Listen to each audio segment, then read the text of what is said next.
Hi, everybody. I am Kelly Shannon McNeil. I'm LA Waterkeeper's Associate Director, and we're so excited to have you here tonight joining us for Regenerate LA, a fire resilient landscaping workshop. There's a little headshot of me and Pamela. And just briefly about LA Waterkeeper, if you have not heard of us before, LA Waterkeeper is a environmental advocacy nonprofit based out of Los Angeles with the mission to fight for clean, healthy water for our entire region. And a lot of our work is also around developing climate resilient local water supplies, and water conservation is a very important part of that because the more we conserve water, the less we need to import it. And so with that, I will get into a little housekeeping. So as Pamela said, we'll be doing Q&A throughout. If you'll use the Q&A function, we can respond to you via chat. And if there's anything else we're not able to get to through that Q&A function, we're going to leave time at the end to bring up some of those questions for discussion. This webinar is also being recorded, and we will send it around to everyone who is registered over email along with some resources, and it'll also be available on our YouTube. And with that, I'd like to just introduce our topic a little bit and give some framing within the recent fires. So the recent wildfires have drastically impacted the Los Angeles area and brought a heightened awareness that many Angelenos live within the wildland urban interface and are at an increased vulnerability to wildfires. These explosive fires are a direct result of our changing climate. We had 2 extremely wet years, which fueled plant growth in LA's wildlands, followed by one of the driest wet year starts to our wet season on record. This, coupled with unprecedented Santa Ana winds reaching as much as 100 miles per hour, created a worst case scenario that led to the most devastating wildfires our region has ever seen, and one of the most expensive natural disasters in US history. With that, we've seen an increased desire for information about wildfire resiliency and home hardening, and we also want to take this opportunity to dispel some myths. One of them being the common misconception that water conservation and native landscaping are incompatible with home hardening. While we understand Angelenos' concerns and desire to reduce the vulnerability of their homes to fire, this doesn't have to come at the expense of biodiversity and achieving our region's water conservation goals. Xeriscaping and ditching trees and native plants is not the answer. You can still achieve a watershed-wise and beautiful garden while employing techniques to make your landscape resilient against wildfires, which is what today's workshop is all about. But before I pass it over to Pamela at Green Gardens Group, I also wanted to share some early impressions from forensic analysis of the LA fires led by UC Agriculture and Natural Resources Department and the USDA Forest Services that I hope assuage some fears about the role of vegetation in urban fires.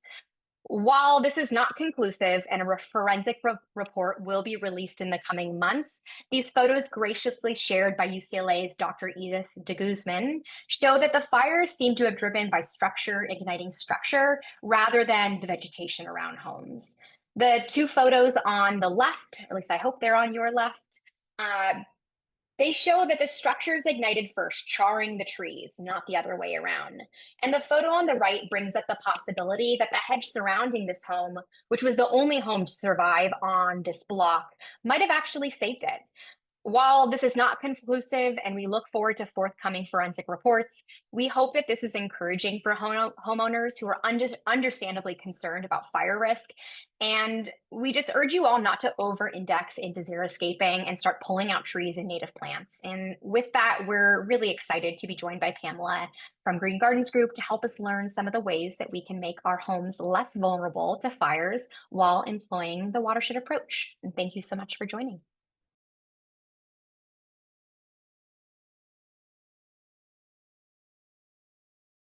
There we go. Hey, thank you so much. That was an excellent introduction to the issues. And I just want to remind everybody that you can pop on that Q&A environment, open it up, and you'll see what other people are asking as well. So I think it's a really good place to go. And we are going to dive right into this fire resilient landscaping concept. As we do for most of our classes, we're going to talk about things and kind of put together a puzzle, if you will. I'm going to go through the watershed approach, talk a little tiny bit about fire ecology so we're oriented, and then about how we are changing that, uh, the issues with fire ecology and the history around it, talk about protecting structures, get into some landscape design considerations, and then very importantly, talk a little bit about maintenance of your landscape so that it is continuing to be watershed wise. And I really want to start by getting everyone on the same page about when I say watershed wise, what does it mean? Well, a balanced watershed can happen in your own home and your own yard.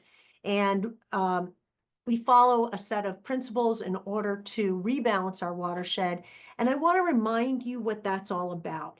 In a balanced watershed, water from the sky is intercepted by plants and soil, and the water is slowed down and directed into the soil. It will actually infiltrate down into the root zone, filling up the root zone of the plants, giving plenty of water to the plants above or the plants that are planted in it. And also, eventually, in where it's applicable, percolate down into recharging our groundwater. And the constant motion of water through soil actually moves it into creeks and rivers and streams, making sure that the stream flow is maintained. And eventually, that water, now cleaned because it has passed through the plants and soil, makes its way into the ocean. And then when the sun comes back out, there's a process called evapotranspiration that is actually bringing water out of the soil and back up into the atmosphere as water vapor. And this is intermediated by plants. So plants are actually taking that water out of the soil, they're turning it into vapor, and they put it up into the sky. But the cool thing is when they do that, they actually attach little soil microbes into those drops of water. And, why do you care about that? Well, the reason that's important is because those microbes can actually condense water at a much lower elevation than any other kind of particulate. So pollution and dust and pollen, yes, they all actually condense water, but at much higher elevations. The soil microbes make it happen lower elevation, which means that when you have places that have lots of plants and where the water has been put into the soil, you can actually start to create good, reliable cloud cover and gentle rainfall. And if we really want to try to start busting this cycle of drought and deluge, this is the place that we need to start. We need to rebalance our watersheds, and every single property in Los Angeles can contribute to this by using watershed approach to landscaping. And I want to sort of orient us also on the importance of thinking about fire in our designing of our landscapes. I love this picture because honestly, until I got to this elevation to look at the world, it didn't really occur to me how close we are to forest ecosystems, to ecosystems that are considered wildlands, even when we are in the flats or these, really urban environments. We are actually very, very close and deeply connected into those natural landscapes. And so this is something really for us to be thinking about is, how we are connected. And, fire is an issue even when there is landscaping that is considered xeriscaping or desert landscaping. This environment, the one at Joshua Tree, it's a very particular desert environment, but this would be something that you would really call a sparse environment. And yet, in 2021, it burned irreparably.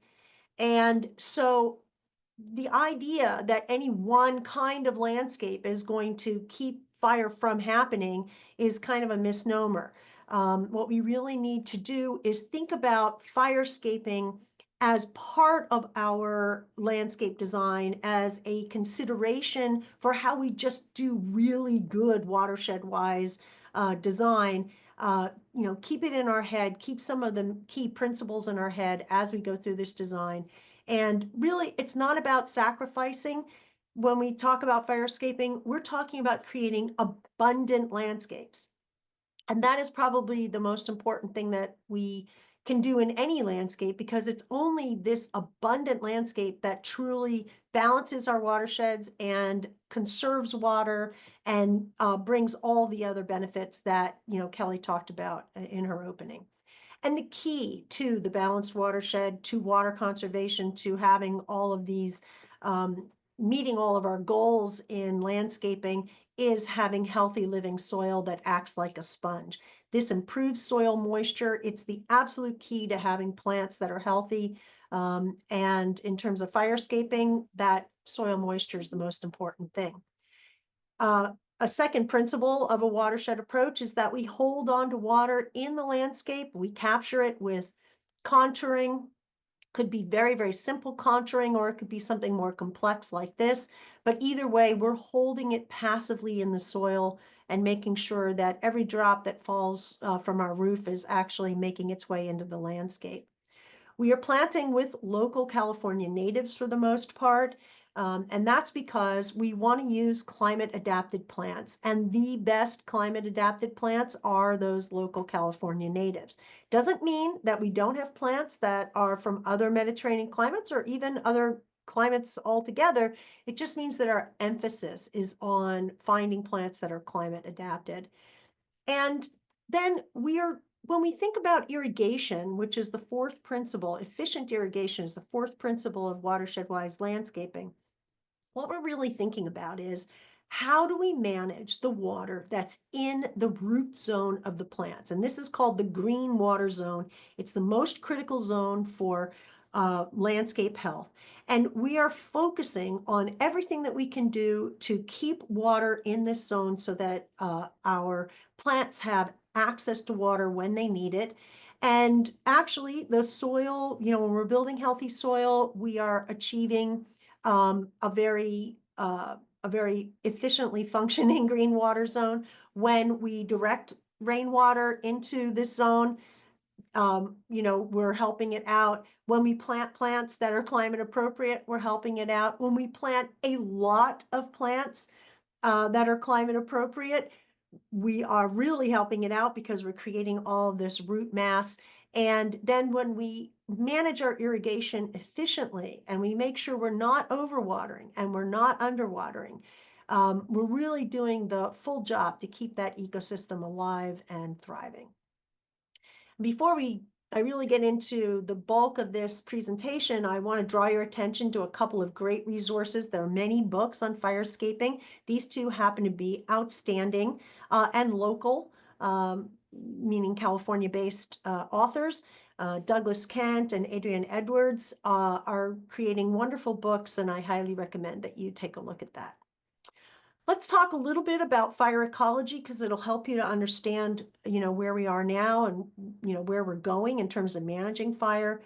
There is a historic role for moderate fire in the watershed. It clears the forest floor of new growth. It keeps, weeds from germinating. It's very critical for grasslands, actually, open spaces. It's important because it halts succession, which means it keeps it in grassland instead of converting it into a forest. It will clear out growth in waterways. I mean, especially when you have these invasive plants and so forth, fire can actually manage that. And when the fire is what I'm going to call moderate fire, it actually can return nutrients to the soil because the burnt material will actually decompose in the soil. It's almost like adding biochar to the soil. So it is it can be a very positive thing for an ecosystem. And when you are managing a landscape using this moderate fire, it actually controls the fuel for future burns, and so you don't have these, massive conflagrations. And in fact, many of our California native plants are pyrophytes, which means that they are adapted to fire. Some of them even require fire in order to germinate their seeds or even spread their seeds. The key one I can think of is the ceanothus and some of the other chaparral plants. They actually thrive with having fire. In some cases, there are actually pests that in the absence of fire can um, weaken some of these plants, and then when there is fire, moderate fire, those plants are able to regenerate and the pests have been managed. So it's important to understand that fire has really been a long time part of the ecosystems in California. Um, but the balance has been changing. And actually, this all began back in 1910. And I'm pointing to this particular event because in 1910, there was a massive fire that burned in Idaho and Montana, and many towns that were nestled inside, these wooded areas actually burned at the same time. And it sort of woke the nation up to this idea that fires that were forest fires could also affect economies, of towns. And what resulted from this was a zero fire tolerance. And that became really a nationwide approach. And as a result, we stopped natural fires from burning. I want to point out that this picture was actually taken in 2023 in Temescal Canyon. This is my usual hike in that canyon. And I took this picture because at the time I thought, wow, this is a lot of fuel here. And indeed it is. And this is not unusual for our wildlands. And open space, when it doesn't burn, becomes overrun by invasive species. And there's an exacerbation from drought. So plants are overrun by these species, but then even healthy plants, healthy native plants, are going through extended drought periods. They are weakened by those droughts, and they might even be weakened by pests that follow drought. So when you have these cycles of drought and then even followed by deluge, and so massive new growth happens, but then go into a drought period, and that new growth might not be well adapted to having the dry times.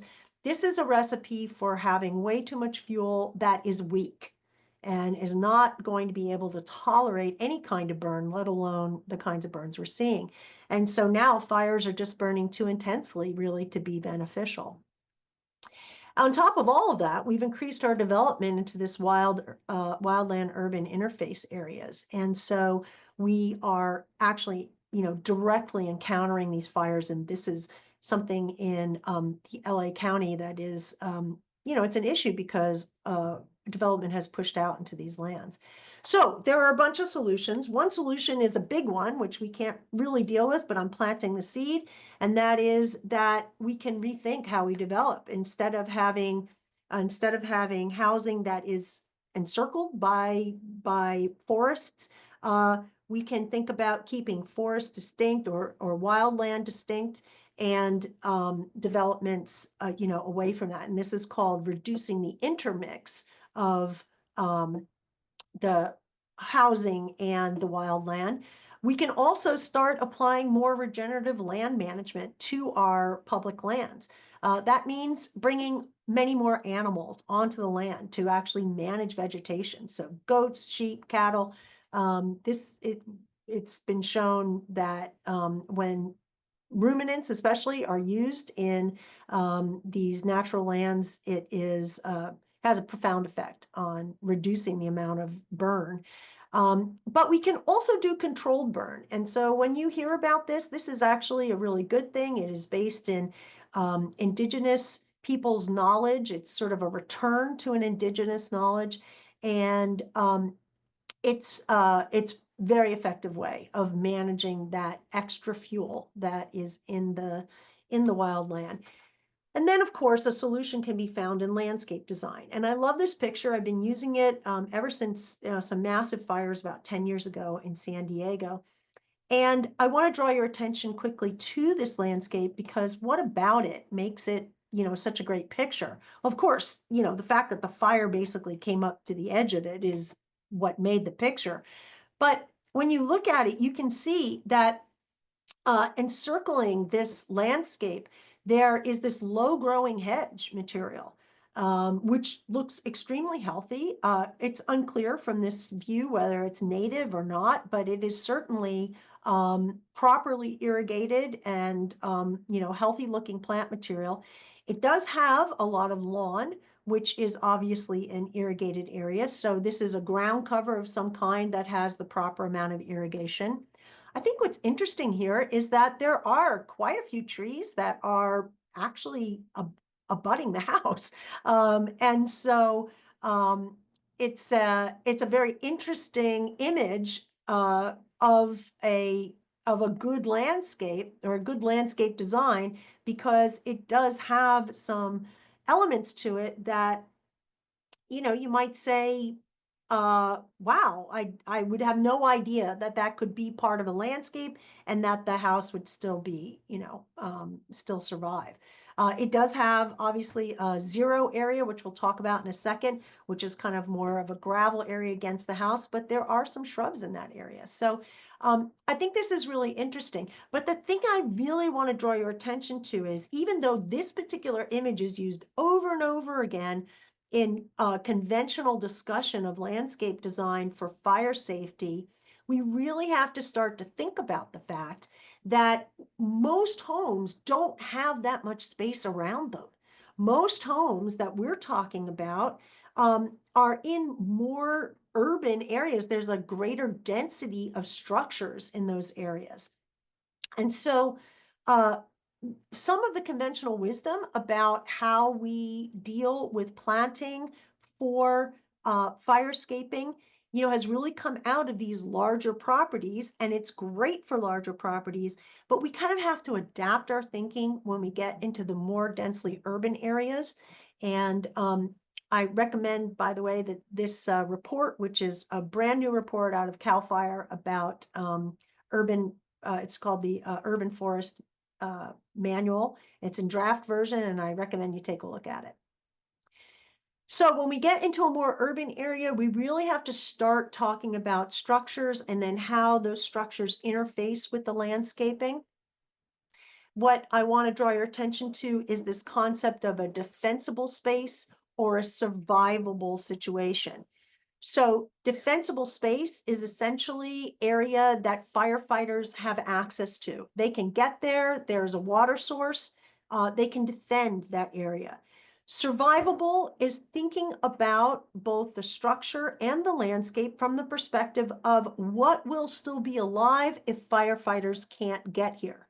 And both of these concepts have to be in the back of our minds as we create a good firescaping landscape. It's important for us to remember that 60 to 90% of homes are being burned due to embers because this drives all of our thinking about the landscaping, especially in these more urban areas. This is really, the root cause of most conflagration. First of all, structures have to be designed to stop firebrands. And there's a wonderful YouTube that I don't have time to show tonight, YouTube video. But this Insurance Institute for Business and Safety is, and it's a insurance backed organization that does studies on how combustible are landscapes and structures. And I want to draw your attention to a couple of things that are going on even in this little picture. So in the bottom right-hand corner, you can see that there's a 90-degree angle in the structure, creating a kind of nook there. And the same type of 90-degree angle appears closer to the front door where there's a little bit of a porch with a step, and it intersects with the front wall of the house. Now, for years as a landscape designer, I would have looked at spaces like that and said, how do I highlight them? I want to put a plant there or a container with plants there. I might even want to put like a little water feature there to attract birds and so forth and have planting around it. I would be focusing on that because there are windows there, people can look out of the house. And from an aesthetic point of view, this is a really pleasing quality. The reality is that, and as you would see if you watch the video, these right angle areas are the places where the embers really gather.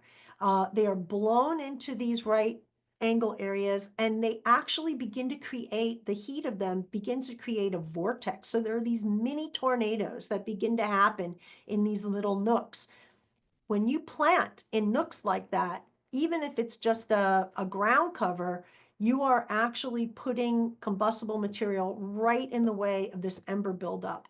And if the winds are blowing and it's been hot and dry, there's almost no way to keep that from combusting. And when that combusts, it can very easily catch the structure on fire, especially if the structure doesn't have a lot of Class A rated material on it. So this is something just to start to think about is conventional wisdom for landscape really does need to be altered a little bit when we're thinking about these embers. And embers also are very easily trapped in places like your eaves. So one of the easiest things that you can do as coming from the landscape is look up and see, are there eaves there? And if there are, go ahead and box them in. Make sure that your gutters have guards on the top of them to keep debris from getting into them, and also that the metal flashing under the roof is long enough and is there. I can't tell you how many times I've looked up onto roofs that have been recovered over a couple of years, a couple times over a decade or so, and I see these metal flashings are either distorted or disappeared completely. And that's because, aesthetically, they don't look great, but they perform a function, and that function is not just managing water, it's also about managing embers. Making sure that all your vents, whether they're at the base of the building or up on top, have been covered with 1/8 inch or smaller metal screens, not plastic, not coated, but metal screens. This will keep the embers from blowing into the house and actually igniting either underneath the house if they're at the floorboards or the base, or up in the crawl space above you. So you can see here the eaves are boxed, that's good, but the vent needs to have metal screen. If you need to make an investment in your home for firescaping purposes, nothing really could be better than installing double pane tempered glass windows. This is an amazing energy efficiency move also. And sound, of course, is abated from this, but having these double pane tempered glass windows will really help you in the case of nearby structures, this radiant heat concept, nearby structures becoming very hot, and an untempered glass double pane window, so a traditional window, would not be able to take that heat and would blow in. And when it blows in, think of all the things that are inside your house, right? So the curtains, the furniture, the rugs. This is the way the embers get into your house, and once it's inside, that's very difficult. So having this barrier is really an important thing, and so one really great investment you could make is in those windows.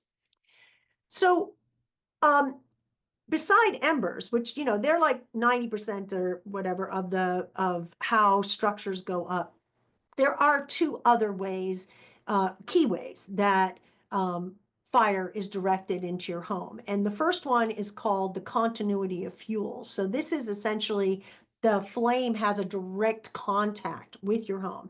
And often this is where landscaping is cited as being the reason why fire is getting to the house. A tree is overhanging a house, or a hedge comes right up and touches the house. That's conventional thinking about this. But in the case of construction, you could have wood stairs or wood railings or even a fence that dies into the house, and that is bringing fire right up onto your home. The other thing here is radiant heat. Radiant heat is essentially causes fire, and the thing that you're looking at here is the density of structures. So if we have structures that are very close together, like we do in our urban areas, and we have a shed and we have an ADU and we have a yoga, platform or whatever, all that stuff combined, those are a lot of structures that can catch fire and bring your home on fire. So we want to start in terms of landscaping, thinking about reducing the fuel that is in the landscape. And this means really maintaining the plant materials so that it doesn't have a lot of dead material, finding ways to interrupt the fire path with low walls. They don't need to be any taller, than a couple of feet. They don't need to be stone. They can be riprap. It could even be a green hedge. Remember that picture that we saw in San Diego? It could be a densely green hedge, just ways to interrupt fire in its path. If you have a deck, for example, think about it being constructed out of steel instead of wood. Yes, it doubles, triples, maybe even quadruples the price. Um, but it is now a structure that is not going to burn or convey the fire onto you, and making sure that there's gravel beneath it instead of plant material, and that the top is a hardwood that is closely put together, and that there are really no gaps. If you have overhead structures, you want to make sure the same thing. They need to be fire resistant. So unfortunately, this means it's not the romantic fabric that's just strung out there, or a plastic material that is used. This is, a material that is ignition resistant. And if it does need to be painted, it's powder coated or it's solid body stain. You don't want to have painting on any surface that can peel. Peeling paint is a way to, ensure burning. So keeping those wood fences and steps from touching the home, and using metal fencing around the property, and really thinking in particular about making sure that you have wide gates in your fencing. I want to draw your attention to this because in recent fires, well, as a designer, I have worked in these areas, and, especially like upscale areas, people are very concerned about, privacy and having, and possibly, keeping intruders out. And those are the things that the property owners are focused on. They're not thinking about the fact that if there's a fire coming up the hillside in front of the house, they may only be able to exit through their backyard. So we really need to remind ourselves that we need gates in fencing that's in the backyard. We need one on each side, because if we need to get out, our neighbors probably do too. And it's a way for firefighters to get in. So it's really important for us to be thinking about access to properties. Uh, Chain link fences are also a great fencing material, or weld wire mesh. And basically, we need to think about how, add to our considerations, how are firefighters going to access the property? Making sure there are multiple pedestrian gates, they're wide enough, at least 4 feet wide, and that people have keys and are left open even when there is a fire. So this is a great picture because I think this is a really great example of a landscape that achieves a lot of our objectives. Um, First of all, this is very, very clearly a landscape that is a water-wise landscape, a watershed-wise landscape as well. And I want to draw your attention to some of the things I've talked about here, and also maybe preview some of the things that I will be talking about, but allow you to understand that it's all achievable. Like, we can have these beautiful landscapes in fire zones, and achieve all of our benefits. So first of all, this tree, the tree is limbed up And so it doesn't have anything touching the ground. It is, it's in good shape. B, we have that chain link fence in the back. And C, we have low walls that are potential fire breaks. D, we have a wide staircase that makes access really easy. It's made out of decomposed granite, which is H. G is another little wall. And then I want to draw your attention to the plant material. So the plant material is properly spaced for maturity. So this is an early installation or early in the installation, but it's properly spaced. It's going to grow to its proper size. The mulch that's here is small mulch. It is obviously going to decompose and help to keep the soil moisture alive. And, for a fairly large property, this is a really great example of both fire-wise and watershed-wise landscaping. So let's talk a little bit more about the design elements that go into reducing our vulnerability. And in order to do that, we need to think about what stokes a fire. Well, of course, fuel, we talked about that, but also wind and topography. So if you're in a hillside area, what is happening is fire can move up the hillside much faster. And that's because heat rises. And so the heat of the fire is actually desiccating the plant material or structures or whatever is in front of it as it moves up the hill. So it's kind of, maximally drying out what's in front of it. And that's why topography really contributes to problems in fires. In order to think about design, we're going to start thinking about the fuel modification, which includes our planting. It's not just modifying existing material, but also new planting. We're going to start thinking in zones, and there are really 3 key zones. The first zone is called the 0 zone. This is the zone that's right against the house from 0 to 5 feet out. Then we have zone 1, which is from 5 feet to 30 feet. And then we have zone 2, which is 30 feet to 100 feet. And then beyond that can be, a kind of native vegetation if you're in the wildland interface. So again, this is a property that's in wildland interface, but that 0 to 5, zone 0 is critical no matter where you are.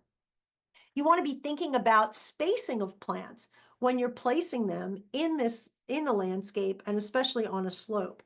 First of all, no matter where you are, trees should really not be placed any closer than 10 feet apart. The drip line's 10 feet apart. And the drip line is the edge of the canopy of the mature tree. So first of all, you have to calculate how big the tree is going to be and what the mature canopy is going to be. And then take the edge of that, the drip line, and go 10 feet away to where the drip line would be of the next tree. That 10 feet is really critical on a relatively flat site. But as the site becomes steeper, that distance between the drip lines is going to increase. So on a moderate to steep slope of about 40%, you're going to actually have trees that are 30 feet apart as opposed to only 10 feet apart. And the same is true for when you're working with shrubs. When you're planting shrubs on a flat area, they would generally be spaced about 2 times their height, their average height, apart. But when you get into a slope situation, that's going to be 6 times the average height. That's going to be the distance between the trees. And so it's important for us to be thinking about the effective slope, but also just proper spacing for our plant material. And we want to avoid fire ladders. And I'm going to try to, reconcile this fact with the desire and the importance of having abundant landscapes. So if you look at the picture on the left, this is clearly an abundant landscape. We've got ground cover and shrubs of different heights and a tree. But the reason that the design or the situation on the left is not fire safe is because fire could go from the ground cover up into the shrubs and leapfrog up into the canopy of the tree. In order to avoid having that fire get up into the canopy of the trees, we need to have a separation between these things. So between the low growing shrub and the shrub that's slightly taller, there needs to be a differentiation. And even more importantly, there needs to be a differentiation between the shrubs and the tree. This means that trees need to have it's called lifting the skirts, which, anyway, lifting the canopies up a third of the height of the tree. So minimally, if it's a very small tree, this would be about 6 feet. But if it's a big tall tree, you're going to go up a third of the height. That means if you have a 100-foot tall tree, which is completely possible in our environment, you would be actually moving the canopy up 30 feet off the ground. So this is something for us to really be thinking about. Of course, there are going to be implications for maintaining privacy and so forth. And, these are things that we have to think about really carefully. In the ground zero area, 0 to 5, we really want no combustibles. So you're going to say, why are you showing vegetation in that area? Well, I'm showing vegetation in this area because this is properly irrigated, low growing, well-maintained, healthy vegetation. This is not going to be combustible. You want to be thinking about that. If you do have any vegetation in this area, it is safer to not have vegetation here. I actually now think about this 0 to 5 zone as the place where I have walkways around houses, because it's just easier to do it that way and have some permeable paving there. Again, we want to lift our tree skirts up at least 6 feet if it's a small tree, or a third of the total height, and eliminate the dead wood. And here's the deal. It does not have to look like this. Please don't do this. This is just making fires worse. It's called a water conserving landscape, but the reality is that in the big picture, it is doing exactly the opposite of that. In this zone of 0 to 5, and even from the 5 to 30, we can have a judicious use of rock. It's basically a non-combustible material that is placed in that zone. But low ground cover is okay, between pavers and so forth. We just want to make sure it's maintained properly. And this is also a great place for us to be directing our rainwater, moving rainwater through this area, and conveying it maybe out into a rain garden that's further out in the landscape. But moving it around here, that would kind of allow the use of this rock and be a justification for it, and also help us because we're directing rainwater into the landscape. We definitely want to have a shout out to no fabrics or plastic furniture in high fire zones up against the house. I'm sorry, it's just the way it is. And also, you want to begin to think about having backup water supplies in the form of cisterns. Having above ground cisterns in particular, with solar pump, is a way that you can actually have a water supply. This water supply could be hooked up. I mean, it could be accessed by firefighters, but also it could be a backup supply to your irrigation, so that if there is fire on the horizon, you could run your irrigation from your backup supply and you wouldn't be taxing the municipal system. Think about having a natural lawn in some areas. So this would be a lawn area that is actually got multiple species in it. It's not a monoculture, so it's a much healthier. The soil is healthier beneath it. And you're going to maintain this at no taller than 4 inches. So you keep it mowed in this 0 to 5 zone or in the zone 1. But having a natural lawn is an option if you don't want to remove the lawn. Also, there are great options here that are in the form, these are all water, low water plants, and they work great in this particular situation. The more succulent things like the echeverias and the sedums are great. But also, there are other low growing plants like the erigeron, or the wild strawberries, or even Fragaria in this area. These are great options. We want to make sure that if the winter is dry, you are actually irrigating in the wintertime. This not only reduces your need to irrigate in the summertime, but it also is helping to um, keep your vegetation healthy throughout the year. And a lot of our native plants are actually adapted to having these wet winters. And when nature does not provide, that's when we use our supplemental irrigation. We keep the soil and the plants hydrated in the wintertime. So as we move out beyond the zero zone, now we're going to start to think about more management, cutting down plant material, again, creating fire breaks. They don't have to be complicated. They can just be riprap or very low hedges. And planting beds of flowers with pathways between.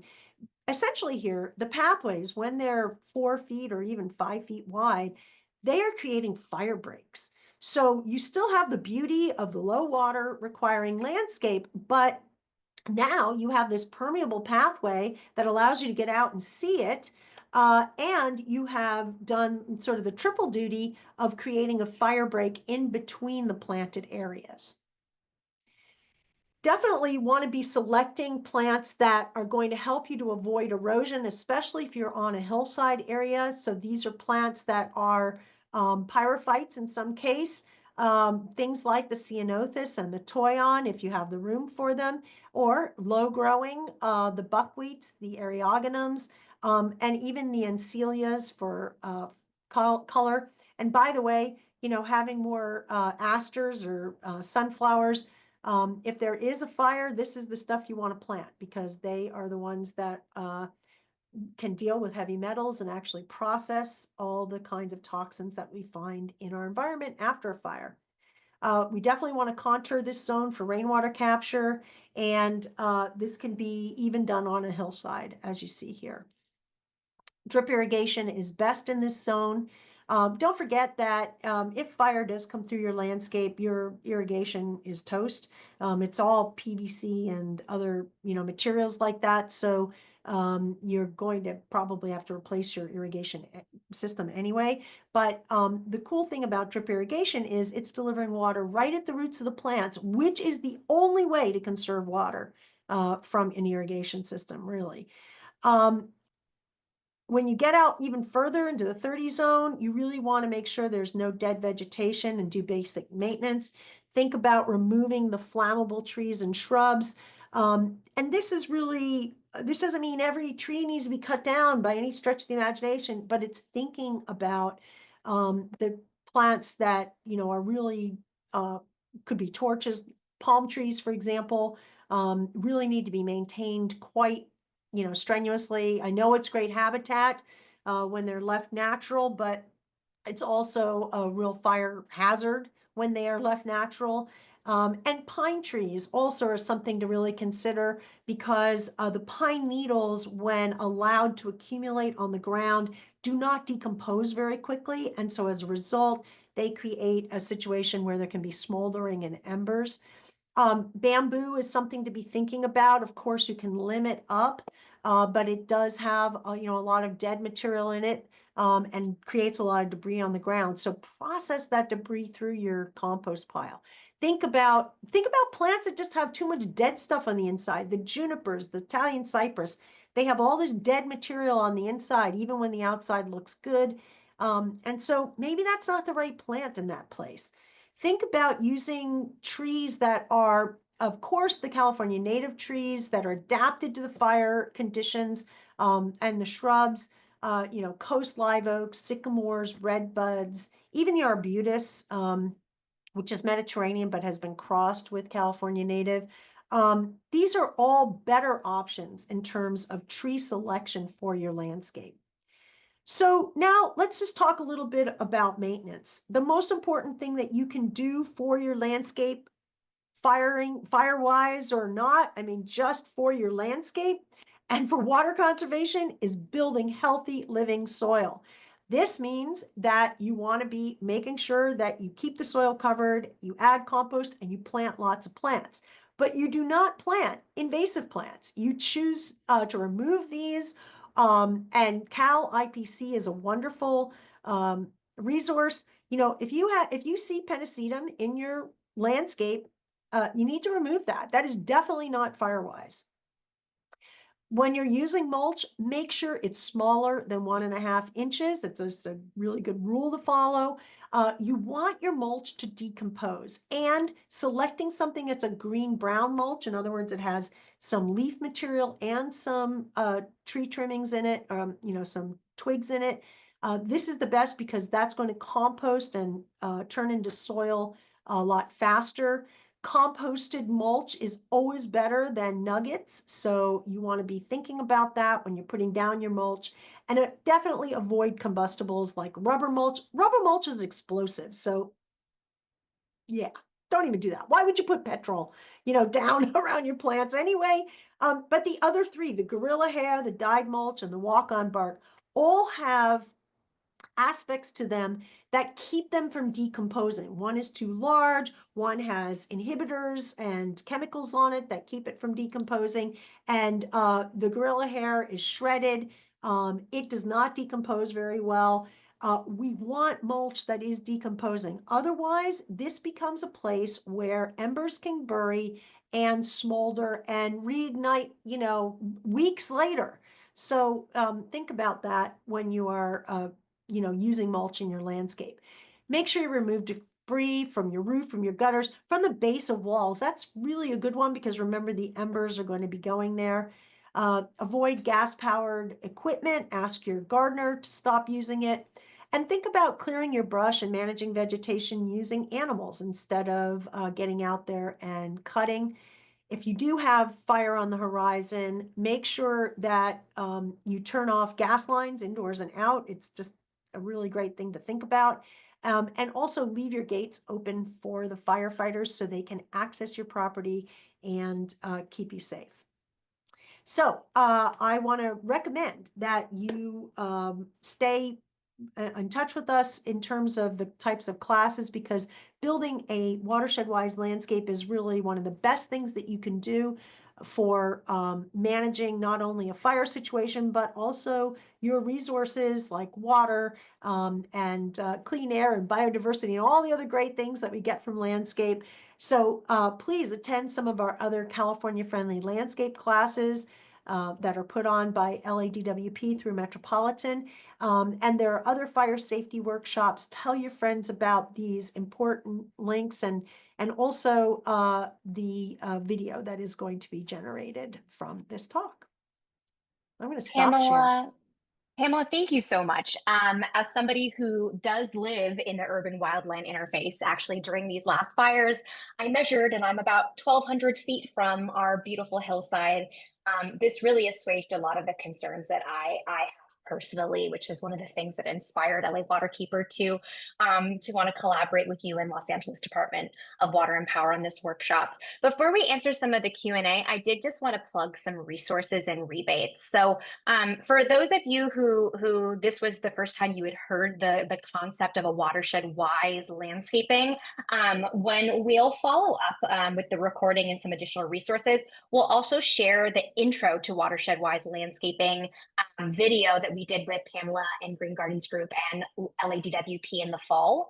And I think something that I really appreciate about this approach is that it recognizes that our landscape, as I said in that first webinar that we did, in such a dense urban environment like Los Angeles, our yards are some of the only biodiversity that we have. And so I love that this approach balances water conservation, which is so critical for our region, with stormwater capture and biodiversity. And this is an approach that fits into the parameters of LADWP and Metropolitan Water District's rebate program. If you live in an LADWP service area, those rebates are $5 a square foot right now, which is just absolutely incredible. That's 2 and 3x what they are in other communities. Also, Pamela shared about opportunities to use cisterns, and rain barrels also are really important when you think about capturing that rainwater you have and trying to irrigate your garden in the dry seasons or the drier winters. We also talked about smart irrigation. There are rebates for all of these things. You can, as an LADWP or another Metropolitan Water District customer, that you can access.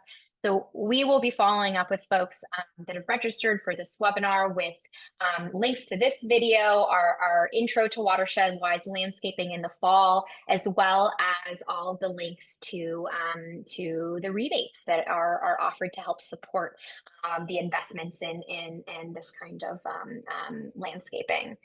Pamela, we did have one question. You talked a little bit about mulching, and so is it okay to have mulch, recognizing it needs to be smaller, finer mulch in that 0 to 5 zone, or should we avoid that altogether and keep that more permeable hardscape?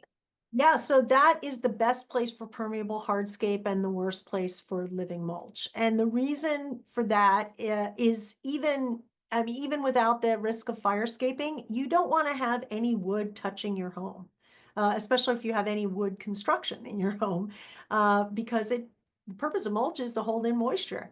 So yeah, we usually ask that mulch be pulled back from that area anyway. So this is really the best place to be putting, your permeable paving in. Absolutely. Or a living ground cover that's low growing and only irrigated with drip irrigation in that zone, because you don't want any water on your structure.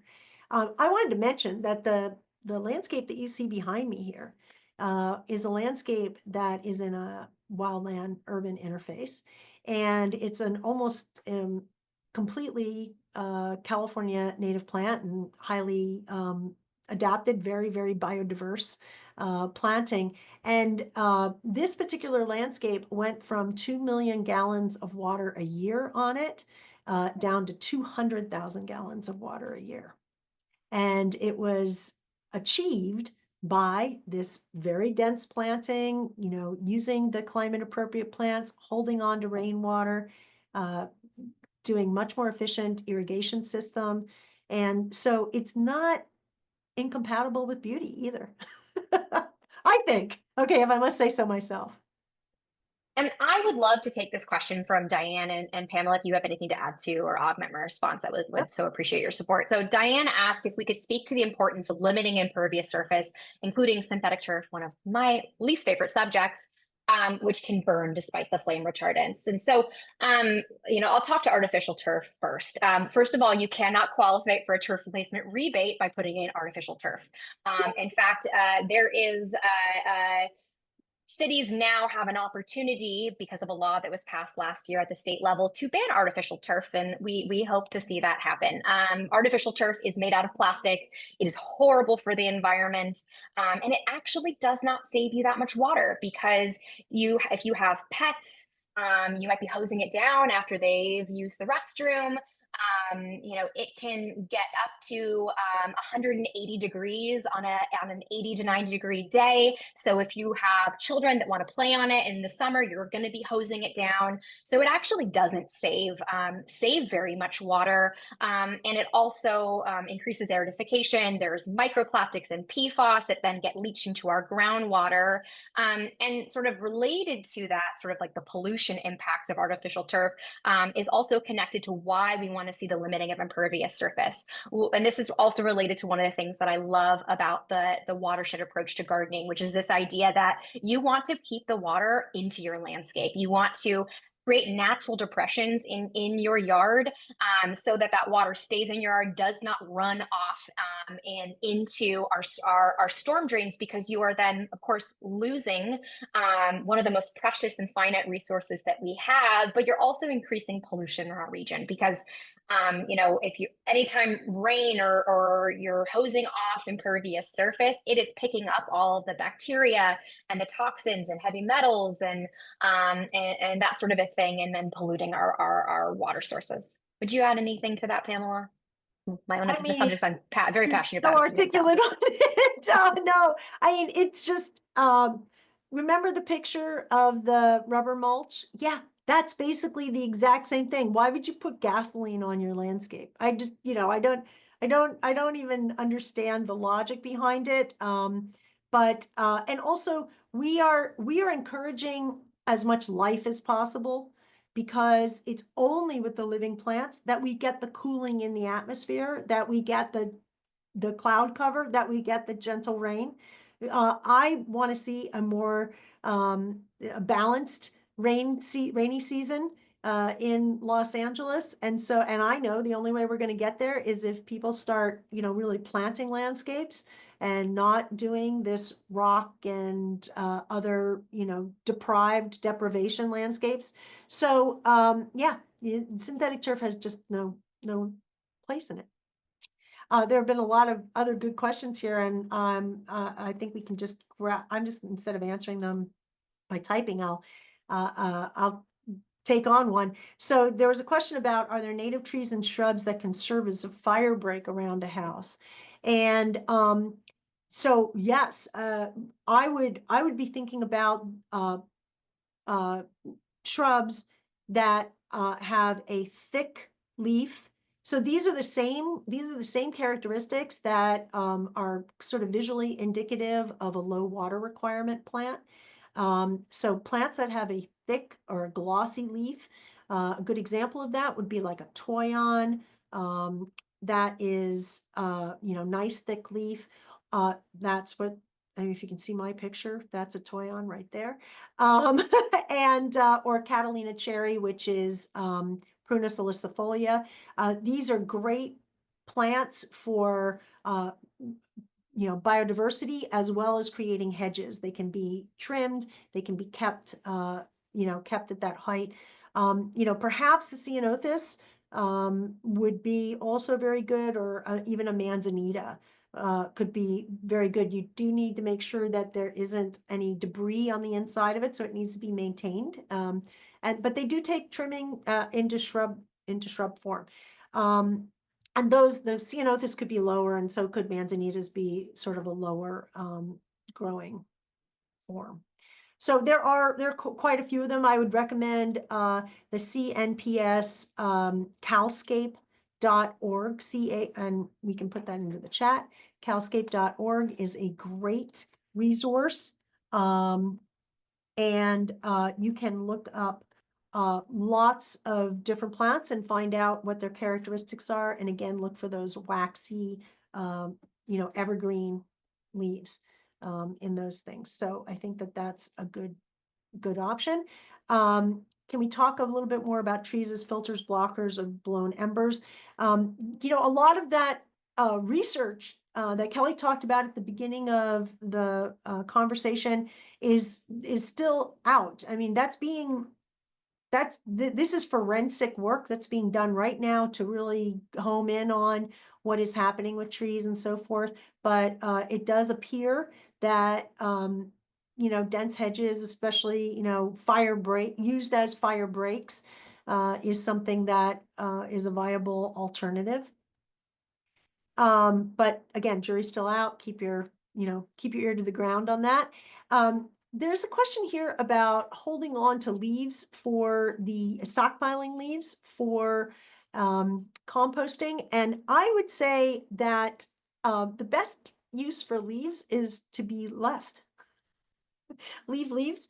If you have to rake some of them up off of a hardscape or something, I would cycle them into the compost pile and even think about doing what's called a Johnson Sue pile. Look it up, Johnson, and then SU Sue. This is a compost pile that doesn't get turned, and so you could actually be layering that brown material in a passive pile, and it could be decomposing, and so therefore having moisture in it, even though it's not being actively composted in the way that you're used to thinking about it with thermophilic composting, it's still breaking down and still creating what you're looking for. So Johnson Sue for that, but keep the leaves in place. That's the best thing. All right. Oh my goodness gracious. Do we have time for another question or two? I think that's up to you, Pamela. I think maybe let's take one more and then we can close it out. Yeah. So this is great. And this is from an expert, really. I happen to know that this person is an expert on not just native landscaping, but also in firescaping. And I think the comment is great. And if everyone can read it, they can see for themselves that yes, you know, this phenomenon of oak trees not burning or acting as fuel ladders is something that is not really new. We just need to bring more firefighters and people who are determining fire policy into the realm so that they can see it for themselves. I mean, this was seen up in Santa Barbara years ago when Santa Barbara burned. The oak trees and even the oak duff. The thing about duff and mulch under trees or even in landscapes is that because they are keeping the soil cooler, the temperature above and even the temperature of the very top layer could get quite hot, 600 degrees or more, which is going to burn pretty much everything. The area underneath is cooler and even in some cases moist. And so the embers are eliminated beneath. And this was seen in oak duff. And native plants, when they're healthy, they can dampen the embers, as you're saying, and making sure that they are, limbed up and kept from being fire ladders. So this is really great. And I think also, when you this is a really great point. A lot of people on their hillsides, they see invasive plants like a mustard or whatever. That's probably a big one. And then they try to remove it. And actually, in that removal, they're creating a disturbance, which is actually bringing more mustard. So we need to be thinking about how we plant these hillsides and how we get more plant material on them so that the mustard isn't needed to heal the soil. We can have other plants doing that and doing a better job of holding the hillsides and creating working against erosion. And yes, of course, plastic grass all burned and probably, conducted it to the homes as well. So I think that's a great place to leave the questions. I really appreciate them. They're wonderful set of questions, which we can include actually in emails and so forth that we send around. So thank you very much for having me, Callie. This was wonderful. Thank you so much, Pamela. You are always a wealth of information and you make this content so accessible. And I want to thank our partners at LADWP for making this workshop possible. And I hope all of you in attendance tonight feel some relief and hope that you can still have a beautiful watershed wise garden. You can conserve water, you can capture storm water, and also make your home more resilient in the face of our wildfires. And what everything that we talked about tonight is not just applicable for those who live in the urban wildland interface, but these are all principles that can be applied for anyone anywhere in Los Angeles. And so thank you so much, and I wish you all a wonderful night. Thank you. Good night.